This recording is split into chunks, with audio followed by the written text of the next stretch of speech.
2025-ci ilin açılışını edirik, setka sezonunun açılışını. Bu bizim ağ rəngli setkamız.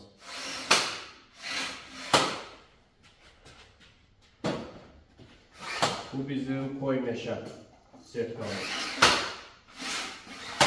Hər bir rəngdə buyurub sipariş verə bilərsiniz. Bu bizim altın meşə karışmır. Çox rahat işləməsi rahat. Bunun bir özelliği var, besbaron.